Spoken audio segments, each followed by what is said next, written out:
बिस्मिल्लाहिर्रहमानिर्रहीम। अस्सलाम वालेकुम dear students, welcome to our channel basic science solution. आज जो हमारा टॉपिक है वो है about the chemistry of class 10th and second year.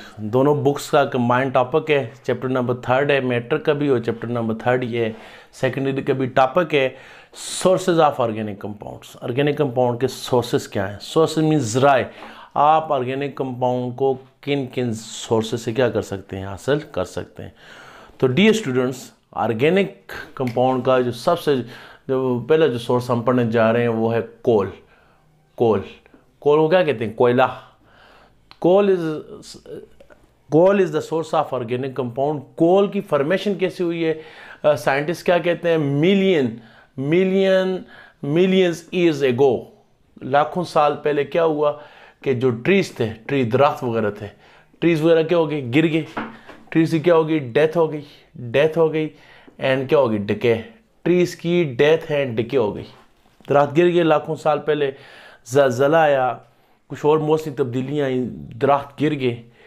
जब ये दरख्त गिर गए, इनकी डेथ हो गई, उसके बाद इनके ऊपर मट्टी पड़ती गई, सालों गुजर गए, ये दरख्त नीचे दब कर रह गए। तो क्या हुआ, जब ये नीचे दब कर रह गए तो मट्टी के नीचे प्रेशर भी ज़्यादा था, टेम्परेचर भी ज़्यादा था, ऑक्सीजन भी नहीं थी। इन सब कंडीशन की मौजूदगी में क्या हुआ डियर स्टूडेंट्स, वो जो दरख्त है वो मिलियंस ईयर्स लगने के बाद वो किस में कन्वर्ट हो गए? कोल में क्या हो गए? कन्वर्ट हो गए। तो क्या है, मिलियंस ट्रीज की डेथ एंड डिके हुई। डेथ और डिके की नतीजे में क्या हुआ, ज़मीन में क्या था? हाई प्रेशर था, ज़्यादा ऊपर मट्टी पड़ी हुई थी, हाई प्रेशर, हाई क्या था? टेम्परेचर भी था, नो ऑक्सीजन की एब्सेंस भी नहीं थी। तो इनकी डेथ और डिके हुई। High pressure, high temperature, oxygen की एब्सेंस में ये जो ट्रीज ये किस में कन्वर्ट हो गए? कोल में क्या हो गए? कन्वर्ट हो गए। तो कोयले के बारे में जो सबसे ज़्यादा एक्सेप्टेबल थ्योरी यही है कि ये जो दरख्त है उनकी डेथ और डिके के नतीजे में क्या आया? वजूद में आया, ये कोयला बना।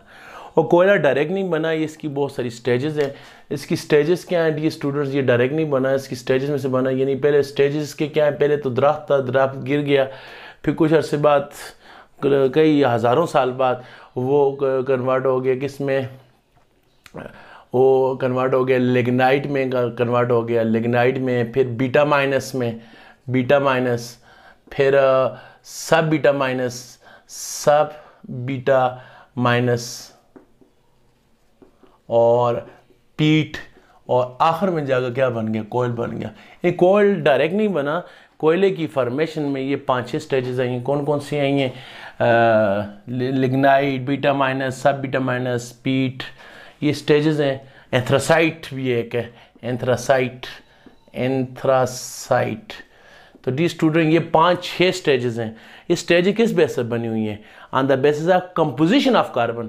मतलब ट्री में कार्बन की परसेंटेज कम थी, कई हज़ारों साल गुजरने के बाद वो लिग्नाइट में कन्वर्ट हो गया। लिग्नाइट में कार्बन की परसेंटेज क्या थी? उससे ज़्यादा थी।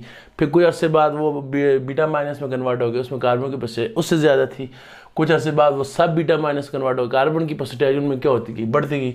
फिर एंथ्रासाइड में कार्बन की परसेंटेज सबसे ज़्यादा थी, और आखिर में वो किस में कन्वर्ट हो गई? कोल में। तो ये जो डिफरेंट स्टेजेस हैं ये मुख्तलिफ ड्यूरेशन में बनती हैं, और ये किस बेस पर इनको डिवाइड किया गया? On the basis of percentage of carbon. किसी में कार्बन कम है, किसी में ज़्यादा है। वक्त के साथ साथ कार्बन की परसेंटेज क्या होती गई? बढ़ती गई। शुरू में कार्बन, ट्री के अंदर कार्बन की परसेंटेज कम थी, उसमें दूसरी चीज़ें भी थी। वक्त के साथ साथ जब डेथ एंड डिके होगी, बाकी चीज़ें रिमूव होती गई, कार्बन की परसेंटेज बढ़ती गई, फिर वो दूसरी स्टेज में कन्वर्ट हो गया। बाकी जो एलिमेंट्स थे उनकी परसेंटेज कम होती गई, कार्बन की परसेंटेज डेफिनेटली बढ़ती गई। ज़्यादा जब दूसरे एलिमेंट कम होंगे तो कार्बन की रेशो क्या होती जाएगी? बढ़ती जाएगी। और एक टाइम ऐसा आया कि आपके पास आखिर में जो कोयला बना उसमें कार्बन ऐसी कार्बन की जिनमें 90% से ज़्यादा क्या है? उसमें कार्बन होता है। तो ये कार्बन की स्टेजेस हैं। कोयला, ये ऊपर ये कोयले की फॉर्मेशन है, इसकी फॉर्मेशन कैसी हुई, नीचे कोयले की स्टेजेस कैसी हुई हो। ठीक हो गया ये स्टूडेंट्स। इस बार कोयला, हमने कहा coal is a source of organic compound. तो कोयल ऑर्गेनिक कंपाउंड का सोर्स कैसे है? तो डी स्टूडेंट, सोर्स ऐसे है कि कोयले को अगर आप क्या करें, वैसे जब हम कोयले को हीट करते हैं ऑक्सीजन की प्रेजेंस में तो क्या बनता है? कार्बन डाइऑक्साइड बनता है, साथ हीट क्या होती है? रिलीज़ होती है। जब हम बारबेक्यू कर रहे होते हैं या सर्दी में हमें हीट चाहिए होती है तो हम क्या करते हैं? कोयले को हीट करते करते हैं तो उसमें कार्बन डाइऑक्साइड और क्या बनती है, हीट बनती है। लेकिन डियर स्टूडेंट्स, अगर आप, ये तो क्या होगा एरोबिक प्रोसेस है, अगर आप कोयल को क्या करें, हीट करें, कोयले को हीट करें आप किसकी प्रेजेंस में, absence of oxygen, absence of oxygen, oxygen की एब्सेंस में, इस प्रोसेस को क्या कहते हैं, पायरोलिसिस कहते हैं। ऑक्सीजन की एब्सेंस में हीट करना मुश्किल काम है और ये स्पेशल कंडीशन में होता है पायरोलिसिस। तो अगर आप कोयले को, वैसे जब हम कोयले को जलाते हैं हीट के लिए या बारबेक्यू के लिए तो उसमें हवा मौजूद होती है, वो ऑक्सीजन की प्रेजेंस में होता है, फिर कार्बन डाइऑक्साइड बनती है। लेकिन अगर आप कोयले को हीट करें ऑक्सीजन की एब्सेंस में, तो डियर स्टूडेंट्स आपको 4 फ्रैक्शन मिलेंगी। एक का नाम है कोल तार, एक का नाम है कोल गैस, एक का नाम है कोक, और चौथी जो होगी कौन सी होगी, अमोनिका लिक्वर। डियर स्टूडेंट्स आपको ये कितनी चीज़ें मिलेंगी, 4। कोल तार 1, कोल गैस 2, कोक 3 और अमोनिका लिक्वर कितने होंगे, 4 आपको चीज़ें मिलेंगी। कोल तार जो है ये नेचर में क्या होता है डियर स्टूडेंट, ये नेचर में क्या होता है, लिक्विड होता है। कोल गैस नाम से ज़ाहिर है ये नेचर में गैस होता है। कोक जो है ये नेचर में किस फॉर्म में पाया जाता है, सॉलिड फॉर्म में। और अमोनिका लिक्वर इसमें क्या होता है, नाम से ज़ाहिर है इसमें अमोनिया के क्या मौजूद होते हैं, अमोनिया के जो कंपाउंड्स हैं वो क्या होते हैं, मौजूद होते हैं। हो गया डी स्टूडेंट्स। तो फिर क्या हुआ, जब आप कोयले को ऑक्सीजन की एब्सेंस में हीट करेंगे आपको कोल tar, coal gas, Coke, अमोनिका liquor मिलेगा। फिर ये जो कोल तार है इसकी मजीद क्या करें, फ्रैक्शनल डिस्टिलेशन। ये जो आपने कोल को हीट की ऑक्सीजन की प्रेजेंस में इसकी 4 पार्ट्स बने, इस प्रोसेस को क्या कहते हैं, इस प्रोसेस का नाम है फ्रैक्शनल डिस्टिलेशन। क्या नाम है dear student, fractional distillation. Distillation fraction कहते हैं पार्ट में कन्वर्ट करना, यानी आपने कोयले को हीट किया उसके पार्ट्स बन गए ये 4। और डिस्टिलेशन का मतलब है वो जो पार्ट्स बने वो इम्प्योर थे उनको आपने मजीद उनके साथ प्रोसेस किया, वो क्या हो गया, प्योर हो गया, तो इसको कहते हैं डिस्टिलेशन। फ्रैक्शन ऐसे करना और डिस्टिलेशन उसको साफ करना, किसी मिक्सचर के मुख्तलिफ पार्ट्स में उसको डिवाइड करना और फिर हर पार्ट को क्या करना, उसको प्योरीफाई करना, इस प्रोसेस को क्या कहते हैं, फ्रैक्शनल डिस्टिलेशन। तो अमोनिका लिक्विड की क्या हुई, फ्रैक्शनल डिस्टिलेशन हुई। तो किस में कन्वर्ट हो गया डी स्टूडेंट, अमोनिया में कन्वर्ट हो गया, कोक में कन्वर्ट हो गया, कोल गैस में, कोल तार में। वो जो कोल तार है इसकी मजीद फ्रैक्शनल डिस्टिलेशन करें तो इससे 200+ इसके अंदर क्या है, ऑर्गेनिक कंपाउंड्स क्या होते हैं, मौजूद होते हैं। कौन कौन से मशहूर कंपाउंड, बेंजीन इसके अंदर आपको मिलेगा, टालवीन इसको आपको मिलेगा, ज़ाइलीन जो है ये आपको मिलेगा। यानी कोयला हमारा जो टॉपिक है सोर्स है ऑर्गेनिक कंपाउंड का, तो कोयले का 4 फ्रैक्शन मिलेंगे, उसमें से कौन सी फ्रैक्शन ऑर्गेनिक कंपाउंड का बड़ा सोर्स है, कोल तार।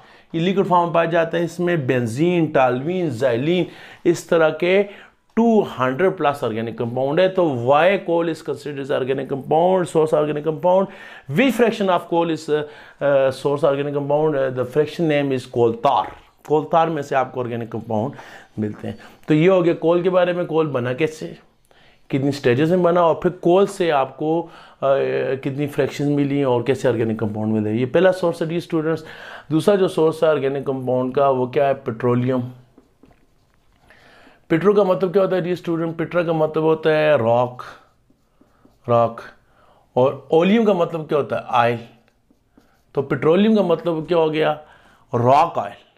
रॉक ऑयल से मुराद क्या हो गया डी स्टूडेंट्स, चट्टानों से निकलने वाला ऑयल। तो पेट्रोलियम कहाँ से मिलता है, आपको अंडरग्राउंड मिलता है, ये आपको अंडरग्राउंड मिलता है डी स्टूडेंट। ये अंडरग्राउंड क्या चीज़ है, ये अंडरग्राउंड ये ऑयल है ज़मीन के, ये आपको ज़मीन से पाया जाता है। और इसका दूसरा जो नाम है वो क्या है, मिनरल ऑयल भी है। क्या है dear student, mineral oil. Crude oil का, पेट्रोलियम का दूसरा जो नाम हो क्या है, मिनरल ऑयल। मिनरल उस चीज़ को कहते हैं जो आपको ज़मीन से जो चीज़ मिलती है उसको क्या कहते हैं, मिनरल ऑयल। तो पेट्रोलियम चूँकि इसका जो सोर्स है वो आपकी ज़मीन है, अंडरग्राउंड ज़मीन के अंदर के डिपॉजिट्स हैं, तो ये ज़मीन से मिलते हैं, इसको मिनरल ऑयल्स भी कहते हैं। और जब ये ज़मीन से निकल रहा है, ये इस्तेमाल के काबिल नहीं होता, ये प्योर नहीं होता, तो इसको मज़ीद प्योरीफाई किया जाता है। तो इसका जो दूसरा नाम है वो क्या है, क्रूड ऑयल। इसको क्रूड ऑयल भी कहते हैं, मिनरल ऑयल भी कहते हैं, क्रूड ऑयल भी कहते हैं, खाम तेल। मिनरल हो गया मादनी तेल, और क्रूड ऑयल का मतलब क्या हो गया, खाम तेल। तो ज़ाहिर जब इस्तेमाल काबिल नहीं होता इसको कहते हैं क्रूड ऑयल। डियर स्टूडेंट्स, इसकी थ्योरी क्या है, इसकी फॉर्मेशन के बारे में क्या थ्योरी है, ये बना कैसे है, इसकी फॉर्मेशन के बारे में इसके बारे में यही है कि मिलियंस अगो, मिलियंस लाखों साल पहले, मिलियन ईयर्स क्या हो गया कि जो एनिमल्स थे, जो समुद्री एनिमल थे, एक्वेटिक एनिमल जो थे समुद्र में, सी वाले जो एनिमल्स थे, उनकी क्या होगी, डेथ हो गई। फिर साथ डेथ के ज़रा जब किसी एनिमल की या प्लांट की डेथ होती है तो उसकी डेथ के बाद बैक्टीरिया और फंजाई उसके ऊपर आकर क्या करते हैं, अटैक करते हैं, उसकी डिके होती रहती है। जैसे आप देखें किसी एनिमल की रास्ते में डेथ हुई होती है तो आप देखते हैं 1 महीने बाद वो नहीं होता, क्योंकि उसकी बॉडी को वो तोड़ फोड़ कर खा जाते हैं, उसकी हड्डियाँ भी नहीं रहती वहाँ पर। ये इस प्रोसेस को क्या कहते हैं, डिके। चीज़ के मरने के बाद, उसकी डेथ के बाद जो उसके बाद उसकी बिल्कुल मज़ीद उसकी तोड़ फोड़ होती है, बैक्टीरिया और फंजाई वगैरह करते हैं और उसके बॉडी को छोटे छोटे पार्ट्स में कन्वर्ट, बस उसको क्या कहते हैं, डिके। तो ये जो आपका था मिलियन ईयर्स अगो, सी जो एनिमल था इसकी डेथ हुई, साथ डेथ के बाद क्या हुई, इसकी डिके हुई। पहले क्या होता है, डेथ होती है, डेथ के बाद क्या हुआ, डिके होती है। तो उनकी बॉडी के अंदर जो फैट्स है, ज़ाहिर है जितने भी ये एनिमल्स थे समुद्री प्लैंकटन टाइप के ये एनिमल थे, प्लैंकटन इनका नाम था। तो जब इनकी डेथ हो गई, इनकी बॉडी के अंदर जो फैट्स थे वो किस में कन्वर्ट हो गए, ये क्रूड ऑयल में कन्वर्ट हो गए, पेट्रोलियम में क्या हो गए, कन्वर्ट हो गए। ये पेट्रोलियम के बारे में ज़्यादा एक्सेप्टेबल थ्योरी है कि पुराने ज़माने में जो एनिमल थे इनकी डेथ हुई, डिके हुई, तो उनकी बॉडी के अंदर जितने भी वो थे उनकी बॉडी के अंदर जितने फैट्स थे वो किस में कन्वर्ट हो गए, पेट्रोलियम में क्या हो गए, कन्वर्ट हो गए। ये है डी स्टूडेंट्स। और इसकी how petroleum is the source of organic compound. तो उसका सोर्स ये है कि जब कोयले की आपने फ्रैक्शनल डिस्टिलेशन की तो आपको क्या मिला, कोल तार मिला, कोल गैस मिला, कोक मिला, अमोनिया लिक्विड मिला। जब आप पेट्रोलियम की क्या करेंगे, पेट्रोलियम के भी ये करेंगे, फ्रैक्शनल डिस्टिलेशन करेंगे। फ्रैक्शनल डिस्टिलेशन फ्रैक्शनल डिस्टिलेशन किस बेस पर होती है, हीट किया जाता है, उसको हीट किया जाता है। तो जो पेट्रोलियम था, ये ज़ाहिर है petroleum is a mixture of many organic compound. Petroleum के अंदर जितने भी वो कंपाउंड थे सारे जो थे, petroleum is a mixture of many fractions, इसके अंदर बहुत सारी फ्रैक्शंस थी। जब आपने इसको हीट किया तो क्या हो गया, ख़ास टेम्परेचर पर, ख़ास बॉइलिंग पॉइंट पर ये जो पेट्रोलियम था ये मुख्तलिफ पार्ट्स में क्या हो कन्वर्ट हो गया। किस में कन्वर्ट हो गया डी स्टूडेंट, पेट्रोलियम कन्वर्ट हो गया, पेट्रोल में कन्वर्ट हो गया, पेट्रोल में, डीजल में, पेट्रोल, डीजल, मिट्टी का तेल, केरोसिन ऑयल, अच्छा एलपीजी जो सिलेंडर वाली गैस हम इस्तेमाल करते हैं ये बन गया, नेफ्ता बन गया, ठीक है डी स्टूडेंट, जेट फ्यूल बन गया, जेट फ्यूल। यानी जब आप पेट्रोलियम की फ्रैक्शनल डिस्टिलेशन करेंगे, कैसे करेंगे, हीट करते हैं पेट्रोलियम को कितने टेम्परेचर पर, तकरीबन 450 डिग्री सेंटीग्रेड पर।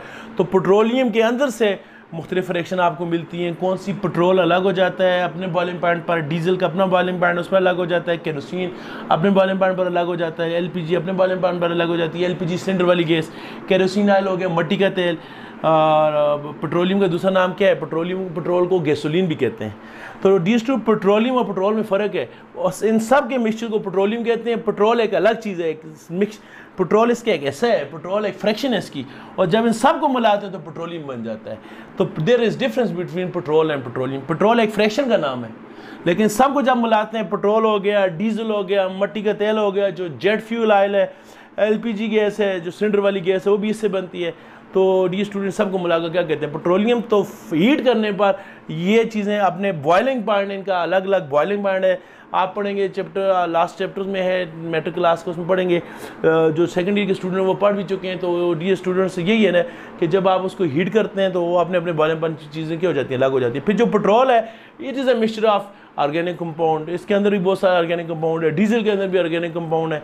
फॉर एग्जांपल आपकी एलपीजी है, एलपीजी के अंदर मीथेन आपको मिलेगा, मीथेन इससे मिलेगा आपको, मीथेन मिलेगा, इथेन मिलेगा, प्रोपेन मिलेगा। इस तरह डीजल के अंदर भी आपको 10-15 ऑर्गेनिक कंपाउंड है। डीजल एक कंपाउंड नहीं है, मिक्सचर है, इसके अंदर 10-15 ऑर्गेनिक कंपाउंड है। पेट्रोल ये भी मिक्सचर है, इसके अंदर भी 10-15 किस्म के ऑर्गेनिक कंपाउंड्स क्या मौजूद हैं। तो पेट्रोलियम को आप हीट करते हैं, 8-10 फ्रैक्शन मिलती हैं, फिर वो हर फ्रैक्शन के अंदर 8-10-15 जो है ऑर्गेनिक कंपाउंड है। तो पेट्रोलियम से भी आपको अबाउट 200 जो है, इससे ज़्यादा आपको, बल्कि इससे भी ज़्यादा आपको ऑर्गेनिक कंपाउंड के होते हैं, मिलते हैं। तो ऑर्गेनिक कंपाउंड का सोर्स क्या, पेट्रोलियम भी है। पेट्रोलियम यानी बहुत से ऑर्गेनिक कंपाउंड जो आपको कोल से मिलते हैं, कोल की फ्रैक्शनल डिस्टिलेशन से, और बहुत से ऑर्गेनिक कंपाउंड जो है आपको पेट्रोलियम की फ्रैक्शनल डिस्टिलेशन से मिलते हैं। कोल जो है ये पुराने ज़माने में दरख्तों की जो गिर गए थे उनकी डेथ एंड डिके के नतीजे में पैदा हुआ, और जो पेट्रोलियम था ये एनिमल्स की डेथ एंड डिके के नतीजे में क्या हुआ, पैदा हुआ। कोयले के बनने में भी लाखों साल लगे, पेट्रोलियम के बनने में भी क्या लगे, लाखों साल लगे। कोयल की फ्रैक्शन क्या है, coal tar, coal gas, coke, ammonia liquid. और इसकी फ्रैक्शन क्या है, petrol, diesel, kerosene oil, LPG, naphtha, jet fuel oil. और आखिर में वो जो बच जाता है एस्फाल्ट जो रोड पर डालते होते हैं, वो भी पेट्रोलियम से बनता है। एस्फाल्ट वो जो रोड पर डालते हैं, लुक जिसको कहते हैं, तारकोल जो रोड, जब रोड की कंस्ट्रक्शन हो रही है तो उसमें डालते हैं ब्लैक कलर का, वो भी इसकी फ्रैक्शन है। तो ये ऑर्गेनिक कंपाउंड के डी स्टूडेंट कितने सोर्स हो गए? 2 सोर्स हो गए। तीसरा जो सोर्स है डी स्टूडेंट ऑर्गेनिक कंपाउंड्स का, वो क्या है?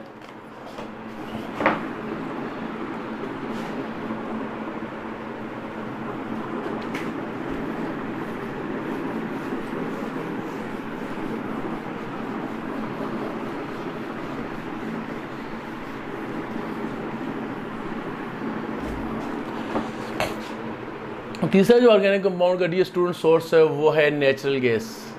नेचुरल गैस, कुदरती गैस। और कुदरती गैस पाकिस्तान में बलूचिस्तान से निकलती है, जगह का नाम सुई है तो उसको सुई गैस भी कहते हैं। और ये फिर पाइपलाइन के ज़रिए इसको पूरे पाकिस्तान में, पूरे मुल्क में इसको क्या किया जाता है? कन्वे किया जाता है। तो डी स्टूडेंट ये जो आपकी नेचुरल गैस है, इसका नेचुरल गैस का पाकिस्तान में इसको सुई गैस भी कहते हैं। तो नेचुरल गैस भी कहाँ आपको मिलती है? इसके रिजर्वायर भी कहाँ होते हैं? ये भी होती है अंडरग्राउंड होती है। कहाँ होती है डी स्टूडेंट? ये अंडरग्राउंड होती है। और अंडरग्राउंड ये आपको मिलती है, और वहाँ से मिलती है जहाँ क्या होता है? पेट्रोलियम होता है। अक्सर ये इसकी रिजर्वायर पेट्रोलियम के साथ पाए जाते हैं। ये ज़मीन में 500-600 फुट पर, 500 या 600 फीट पर आपको क्या मिलता है? पेट्रोलियम मिलता है। नीचे पेट्रोलियम होता है, ऊपर गैसेस का मिक्सचर होता है। उस गैसेस को क्या कहते हैं? नेचुरल गैस कहते हैं। तो नेचुरल गैस अक्सर कहाँ मिलती है? यहाँ नीचे पेट्रोलियम के रिजर्वायर है। लेकिन बाज़ दफ़ा ये भी अंडरग्राउंड मिलती है, लेकिन इसके पेट्रोलियम वहाँ पर नहीं होती। ये ज़रूरी नहीं है कि नेचुरल गैस और पेट्रोलियम एक साथ हों। अक्सर इस तरह होता है कि नेचुरल गैस और पेट्रोलियम क्या होते हैं? साथ होते हैं। जिस तरह अरब जो गल्फ़ कंट्रीज़ है, सऊदीया, ईरान, इराक वगैरह, वहाँ नीचे पेट्रोलियम होता है, ऊपर क्या होता है? ज़मीन के बहुत गहराई पर 500-600 फुट पर नेचुरल गैस होती है, सॉरी ये पेट्रोलियम होता है। ऊपर जो उसके मतलब 100-150 फुट पर आपको क्या मिलती है? Natural gas. लेकिन जिस तरह हमारा पाकिस्तान है, इंडिया है, इनमें क्या होता है जी? इनमें अब पेट्रोलियम इतना ज़्यादा नहीं है, तो इसमें ज़्यादा ये जो अंडरग्राउंड जो ज़मीन के रिजर्वायर है, इसमें जो गैस है वो कौन सी होती है? ये नेचुरल गैस ही है। पेट्रोलियम कम पाया जाता है। तो पेट्रोलियम की फिर क्या कहते हैं? ड्रिलिंग करते हैं। बाज़ दफ़ा बाज़ इलाकों में पेट्रोलियम खुद बाहर निकल आता है नेचुरल गैस, और बाज़ में इसकी क्या कहते हैं? ड्रिलिंग करते हैं, उसको ज़मीन से निकाला जाता है। तो हमारा जो टॉपिक है सोर्स ऑफ ऑर्गेनिक कंपाउंड, तो ऑर्गेनिक कंपाउंड का ये सोर्स कैसे है? तो डी स्टूडेंट्स जो आपकी नेचुरल गैस है, इसके अंदर ऑर्गेनिक कंपाउंड पाया जाता है। मीथेन ये पाया जाता है 85%। इसके अलावा आप इसके अंदर आपको इथेन एक ऑर्गेनिक कंपाउंड है, ये आपको मिलता है। प्रोपेन एक ऑर्गेनिक कंपाउंड आपको ये मिलता है। ब्यूटेन है, ये ऑर्गेनिक कंपाउंड आपको मिलता है। तो why natural gas is considered source organic compound के नेचुरल गैस के अंदर तकरीबन ये 4 जो ऑर्गेनिक कंपाउंड है। मीथेन 85% है, बाकी ये वाले जो 3 है ये कितने परसेंट पाया जाता है? इथेन, प्रोपेन, ये जो है ये पाए जाते हैं कितने परसेंट? 15%। यानी 4 ऑर्गेनिक कंपाउंड का ये क्या है? मिक्सचर है। तो इसलिए इसको भी हम कहते हैं कि ये भी ऑर्गेनिक कंपाउंड का सोर्स है। ठीक है जी। और ये जो आपका मीथेन है, फिर आगे से ये जो मीथेन है ये हज़ारों किस्म के प्रोडक्ट्स बनाने में क्या होता है? इस्तेमाल होता है। इथेन इस्तेमाल होता है। आप सोच रहे हो जी सिर्फ 4 कंपाउंड मिलते हैं, इसको हम सोर्स कहते हैं। तो ये तो 4 कंपाउंड है, लेकिन ये बेसिक कंपाउंड है। इनसे आगे से फिर आपको हज़ारों किस्म के केमिकल्स मिलते हैं। तो यानी नेचुरल गैस से भी आपको हज़ारों किस्म के ऑर्गेनिक कंपाउंड मिल सकते हैं। डायरेक्ट आपको ये 4 ही मिलते हैं, फिर इनडायरेक्ट इनसे भी बहुत ज़्यादा ऑर्गेनिक कंपाउंड आपको हासिल कर सकते हैं लेबॉर्ट्री में। चौथा जो सोर्स है डी स्टूडेंट ऑर्गेनिक कंपाउंड का, वो क्या है? प्लांट है।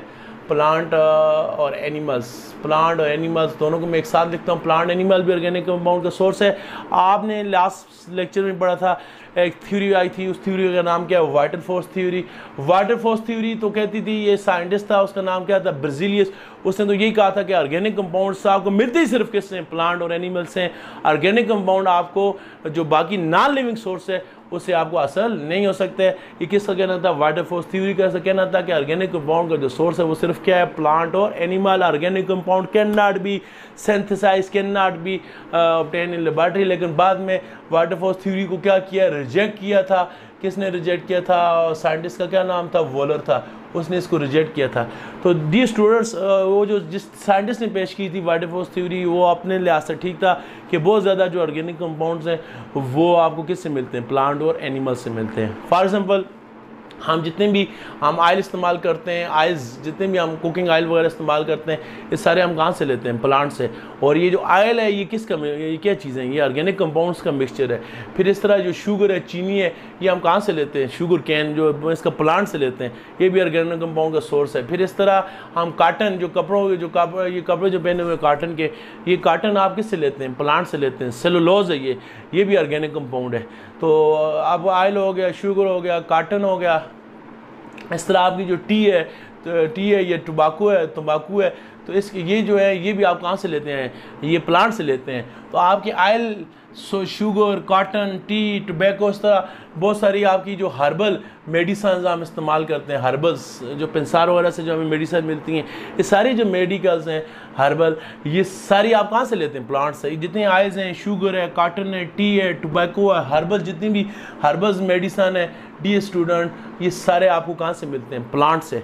और ये जितनी भी चीज़ें हैं ये सारी या तो ऑर्गेनिक कंपाउंड है या ऑर्गेनिक कंपाउंड का क्या है? मिक्सचर है। ऑयल जितने भी आप इस्तेमाल करते हैं, कोकोनट ऑयल है, पाम ऑयल है, सोयाबीन ऑयल है, ये ऑर्गेनिक कंपाउंड का मिक्सचर है। शुगर जो है ये खुद ऑर्गेनिक कंपाउंड है। इस तरह जो कॉटन है ये सेलुलोज का मिलकर बना ऑर्गेनिक कंपाउंड है। जो टी है ये ऑर्गेनिक कंपाउंड, निकोटीन वगैरह, टोबैको, इस तरह जो जितनी भी हर्बल है मेडिसिन है ये सारी ऑर्गेनिक कंपाउंड से मिलकर बनी है। और सब आपको कहाँ से मिलती है? प्लांट से। ये जितने भी हैं ये सारे क्या हैं? आपके से मिलते हैं? प्लांट से मिलते हैं। ये सारे क्या हैं? ये ऑर्गेनिक कंपाउंड का सोर्स हैं। दूसरे फिर इसके अलावा एनिमल से क्या मिलता है? जितनी आप फैट्स लेते हैं, फैट्स जितने फैट्स हम इस्तेमाल करते हैं, इस साबुन की तैयारी में फैट्स इस्तेमाल होता है, डेली लाइफ में भी हम फैट्स इस्तेमाल करते हैं। तो ये फैट्स जो है ये आपको कहाँ से मिलते हैं? एनिमल से मिलते हैं। इसलिए इसके अलावा आपको जो मिल्क है या योगर्ट है, ये सारी चीज़ें ये क्या है? ऑर्गेनिक कंपाउंड से मिलकर बनी है। मिल्क क्या है? सारे ऑर्गेनिक कंपाउंड है। योगर्ट्स है ये ऑर्गेनिक कंपाउंड्स हैं। हाँ डी स्टूडेंट्स, एक चीज़ है हमें प्लांट से और क्या मिलते हैं? बहुत सारे विटामिन हम प्लांट से लेते हैं। विटामिन ये जो हम फ्रूट वगैरह खाते हैं, फ्रूट्स ये सब्जियाँ हम खाते हैं, तो ये विटामिन क्या है? विटामिन ये ऑर्गेनिक कंपाउंड्स है ना। Vitamin is a mixture organic compound. ये आपको कहाँ से मिलते हैं? प्लांट से। तो बहुत सारे जो आपके ऑर्गेनिक कंपाउंड्स हैं ये आपको कहाँ से मिलते हैं? प्लांट से मिलते हैं। विटामिन आप जो माल्टा, लेमन, उनके अंदर विटामिन सी है। पालक वगैरह जो है उनके अंदर विटामिन ए है, टमाटर के अंदर विटामिन ए है। इस तरह मुख्तलिफ फ्रूट्स के अंदर मुख्तलिफ विटामिन पाए जाते हैं। तो ये विटामिन क्या चीज़ है? ये ऑर्गेनिक कंपाउंड्स हैं। ये आपको कहाँ से मिलते हैं? प्लांट से मिलते हैं। तो ऑर्गेनिक कंपाउंड से आपको ये मिल गया। और एनिमल से आपको क्या मिलता है? फैट्स जो है ये ऑर्गेनिक कंपाउंड्स का मिक्सचर है। मिल्क ऑर्गेनिक कंपाउंड का मिक्सचर है। योगर्ट जो है ये ऑर्गेनिक कंपाउंड का मिक्सचर है। इसके अलावा डी स्टूडेंट्स बहुत सारे हार्मोन्स को एनिमल से लिया जाता है। ये हार्मोन्स जो है ये क्या चीज़ है? हार्मोन्स जो एनिमल से लिए जाते हैं ये। फिर इसके अलावा एंटीबॉडीज़ हैं ये ली जाती है। एंटीबॉडीज़ ये सारे क्या चीज़ है? इसका प्लाज्मा है। जिस तरह का ये वो कोरोना से जो लोग रिकवर होते हैं तो उनकी ट्रीटमेंट क्या, वो जो रिकवर लोग हैं उनके प्लाज्मा को लिया जाता है। उसको फिर जो इसके पेशेंट उनको उनके अंदर इंजेक्ट किया जाता है, तो उनमें मुदाफ़त पैदा होती है, वो जल्दी रिकवर हो जाते हैं। तो डी स्टूडेंट ये जितने हार्मोन्स हैं, एंटीबॉडीज़ हैं, जितने प्लाज्मा हैं, जितने एंजाइम्स हैं एनिमल्स है, ये एनिमल्स से कमर्शियली ऑब्टेन भी किए जाते हैं। तो ये सारी जो चीज़ें हैं ये क्या ऑर्गेनिक कंपाउंड का क्या है? सोर्स है। ये आगे हार्मोन्स को एनिमल से लिया जाता है, इसको आगे से बायोटेक्नोलॉजी में इनको क्या किया जाता है? ये सारी चीज़ें जो हैं ये सारी चीज़ें किस में इस्तेमाल होती हैं? बायोटेक्नोलॉजी में इस्तेमाल होती हैं। बायोटेक्नोलॉजी में क्या चीज़ होती है? मुख्तलिफ़ किस्म की प्रोडक्ट्स की तैयारी में क्या होती हैं? इस्तेमाल होती हैं। तो प्लांट ऑर्गेनिक कंपाउंड, ये प्लांट ऑर्गेनिक कंपाउंड का सोर्स ऐसे है कि इसमें से आपको ये सारी चीज़ें मिलती हैं। और एनिमल का ऑर्गेनिक कंपाउंड का सोर्स इस वजह से है कि आपको ऑर्गेनिक कंपाउंड ये जितनी भी ये आपको ये चीज़ें मैंने लिखी हुई हैं, फैट्स हैं, ये मिल्क उसकी प्रोडक्ट्स हैं, हार्मोन्स हैं, एंटीबॉडीज़ हैं, प्लाज्मा हैं, एंजाइम्स हैं, ये सारे जो ऑर्गेनिक कंपाउंड्स के मिले हैं इनको बायोटेक्नोलॉजी के ज़रिए फिर इनको आगे मुख्तलिफ़ किस्म की प्रोडक्ट्स बनाने में क्या किया जाता है? इस्तेमाल किया जाता है। डी स्टूडेंट्स के बाद जो 400 उसके बाद जो आखिरी जो सोर्स ऑर्गेनिक कंपाउंड का वो क्या है? सिंथेसिस है। और सिंथेसिस का मतलब क्या है? लेबॉरेटरी में तैयार होना, ज़ाहिर है। और सिंथेसिस कहाँ स्टार्ट हुई, कब स्टार्ट हुई? After rejection of vital force theory. Vital force theory की रिजेक्शन के बाद ऑर्गेनिक कंपाउंड की लेबॉरेटरी में सिंथेसिस क्या हुई? शुरू हुई। सिंथेसिस कहते हैं लेबॉरेटरी में तैयार करना। जो चीज़ लैब्स में तैयार होती हैं उनको क्या कहते हैं? सिंथेसाइज करना, प्रिपेयर करना। तो ये कब हुआ है? वाइटल फोर्स थ्योरी की रिजेक्शन के बाद। और वाइटल फोर्स थ्योरी रिजेक्ट किसने की? किस साइंटिस्ट? उसका नाम क्या था? वॉलर। वाटर फोर्स थ्योरी ये कहती है ना कि जो ऑर्गेनिक कंपाउंड आपको सिर्फ किससे मिलते हैं, प्लांट और एनिमल से मिलते हैं, क्योंकि वाटर फोर्स थ्योरी के मुताबिक, इस थ्योरी आपको पढ़ाया भी था, रिवाइज कर लेता हूँ, इस थ्योरी के मुताबिक ऑर्गेनिक कंपाउंड की तैयारी के लिए organic compound vital force is necessary. Organic compound की तैयारी के लिए एक वाइटल फोर्स का होना ज़रूरी है। ये जो वाइटल फोर्स है ये लिविंग ऑर्गेनिज्म में पाई जाती है। तो इस थ्योरी का कहना था कि ऑर्गेनिक कंपाउंड चूँकि ये जो वाइटल फोर्स है लिविंग ऑर्गेनिज्म के अंदर पाई जाती है, लिहाजा लिविंग ऑर्गेनिज्म जो है ये ऑर्गेनिक कंपाउंड का क्या है, सोर्स है।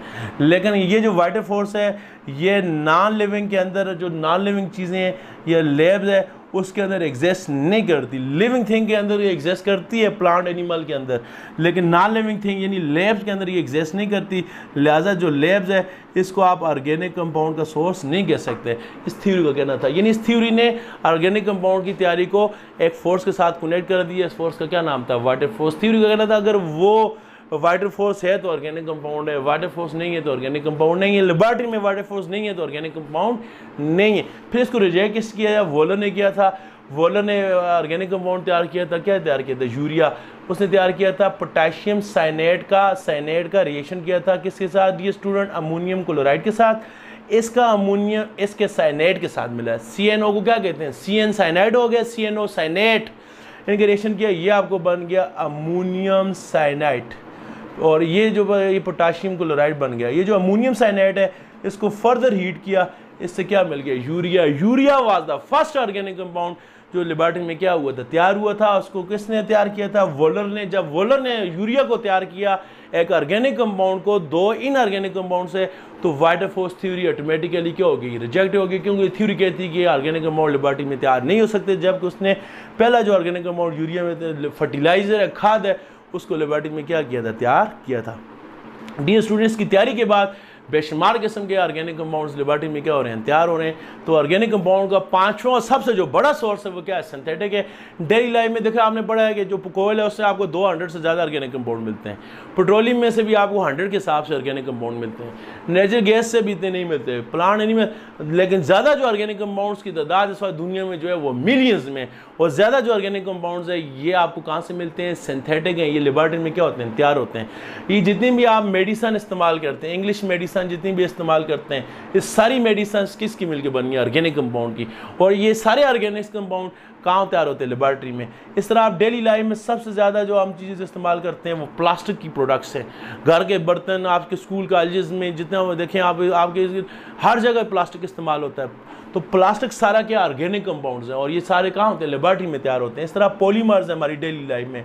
पॉलीमर्स से मुराद क्या हो गया जी, ये पॉक्सी रेजिन वगैरह हो गया, स्मार्ट बोर्ड, एल्फी वगैरह, नैलून हो गया, जिस तरह नैलून भी पॉलीमर है, नायलॉन हो गया, ये नायलॉन लेबोरेटरी में तैयार हो रहा है। बहुत सारे पॉलीमर्स क्या हो रहे हैं, लेबोरेटरी में तैयार हो रहे हैं। प्लास्टिक्स लेबोरेटरी में तैयार हो रही है, मेडिसिन लेबोरेटरी में तैयार हो रही है, लेदर्स भी क्या हो रही है, लेबोरेटरी में तैयार हो रही है, लेदर तैयार हो रही है। इसके अलावा डी स्टूडेंट्स इंक तैयार हो रही है, इंक। बेशुमार किस्म के जो आपके ऑर्गेनिक कंपाउंड्स हैं वो लेबोरेटरी में क्या हो रहे हैं, तैयार हो रहे हैं। तो ये मेडिसिन लेबोरेटरी में तैयार हो रही है, क्या चीज़, ऑर्गेनिक कंपाउंड का मिक्सचर है। प्लास्टिक क्या ऑर्गेनिक कंपाउंड का मिक्सचर है, कहाँ से ज़्यादा मिलते हैं, लेबोरेटरी में। पॉलीमर ऑर्गेनिक कंपाउंड का मिक्सचर है, लेबोरेटरी से मिलते हैं। नायलॉन हो गया, लेदर हो गया, इंक हो गया।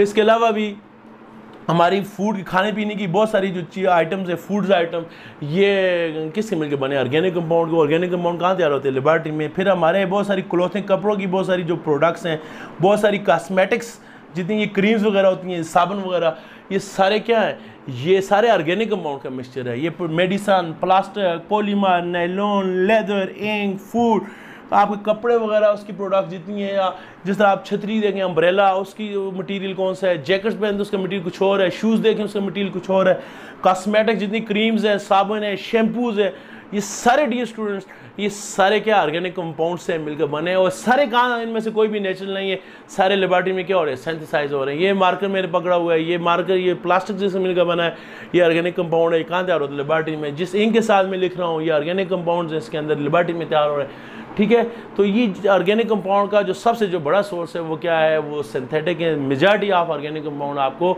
लेबोरेटरी में क्या होते हैं, तैयार होते हैं। तो ये था आज के लेक्चर के ऑर्गेनिक कंपाउंड्स के सोर्स क्या हैं। तो पहला सोर्स होगा कोयला। कोयले की फ्रैक्शनल डिस्टिलेशन से आपको 200+ ऑर्गेनिक कंपाउंड मिलते हैं। फिर दूसरा पेट्रोलियम की फ्रैक्शनल डिस्टिलेशन से भी आपको काफ़ी ऑर्गेनिक कंपाउंड मिलते हैं। नेचुरल गैस नेचुरल गैस से भी आपको बहुत सारे ऑर्गेनिक कंपाउंड्स हैं, मीथेन, इथेन, प्रोपेन वगैरह मिलते हैं। प्लांट्स के अंदर ऑयल, शुगर, काटन और इस तरह हर्बल मेडिसन और विटामिन की फॉर्म में आपको बहुत सारे ऑर्गेनिक कंपाउंड मिलते हैं। एनिमल से भी आपको फैट्स की फॉर्म में, हार्मोन्स, एंटीबॉडीज़ और एंजाइम की फॉर्म में बहुत ज़्यादा ऑर्गेनिक कंपाउंड मिलते हैं। और ज़्यादा जो ऑर्गेनिक कंपाउंड है जो हमारी डेली लाइफ में, ज़्यादा दुनिया की आबादी जो इस वक्त 7 अरब से तजावज़ कर चुकी है, दुनिया में नेचुरल सोर्सेज इतने नहीं हैं कि वो दुनिया के 7 अरब इंसानों की फूड्स की रिक्वायरमेंट पूरी कर सकें। इतनी नेचर सोच रहे हैं कि दुनिया के 7 अरब इंसानों की जो कपड़ों की ज़रूरियात है वो पूरा कर सकें। तो ये जितनी चीज़ें अभी कहाँ तैयार हो रही है, सिंथेटिक हैं, लेबॉर्ट्री में तैयार हो रही हैं। कौन सी लेबॉर्ट्री? इंडस्ट्रीज़ में तैयार हो रही हैं। केमिस्ट्री की इंडस्ट्रियल केमिस्ट्री से तैयार हो रही हैं, लेकिन किसकी मदद से तैयार हो रही है? ऑर्गेनिक कंपाउंड्स की मदद से क्या हो रही है? तैयार हो रहे हैं। तो ऑर्गेनिक कंपाउंड का सबसे जो बड़ा सोर्स अगर देखा जाए सब 5-6 में से, तो वो हो गया डियर स्टूडेंट्स का, हो गया सिंथेटिक हो गया। ये था आज का लेक्चर। फिर भी आपको कोई कन्फ्यूजन हो तो आप कमेंट्स में, वीडियो कमेंट्स में पूछ सकते हैं। अगर आपको इस चैप्टर से रिलेटेड बाकी टॉपिक्स आप फर्स्ट टाइम हमारी वीडियोस देख रहे हैं, लेक्चर देख रहे हैं, तो आप अपने यूट्यूब हमारे चैनल पर जाएं। वहाँ हमने सब्जेक्ट वाइज प्लेलिस्ट बनाई हुई हैं। केमिस्ट्री 10th की, first year chemistry, second year chemistry, biology 9th, biology 10th और सेकेंड ईयर की केमिस्ट्री की प्लेलिस्ट बनाई हुई हैं। आप सीक्वेंस के साथ वहाँ से लेक्चर क्या कर सकते हैं, देख सकते हैं, उसको डाउनलोड क्या कर सकते हैं। तो अपने जब आपके जो क्लास फेलोज़ हैं, आपके जो अगर आप टीचर हैं, आपके जो स्टूडेंट्स हैं, आपके जो रिलेटिव्स हैं, उनको भी रिकमेंड कीजिएगा। इंशाल्लाह लॉकडाउन के दौरान आप अपनी बुक्स के साथ, अपने कोर्सेज के साथ टच रहेंगे। इंशाल्लाह आपको फुल जितना हो सके वो आपको हम मटीरियल क्या करेंगे, प्रोवाइड करेंगे। तो बहुत शुक्रिया। अल्लाह हाफ़िज़।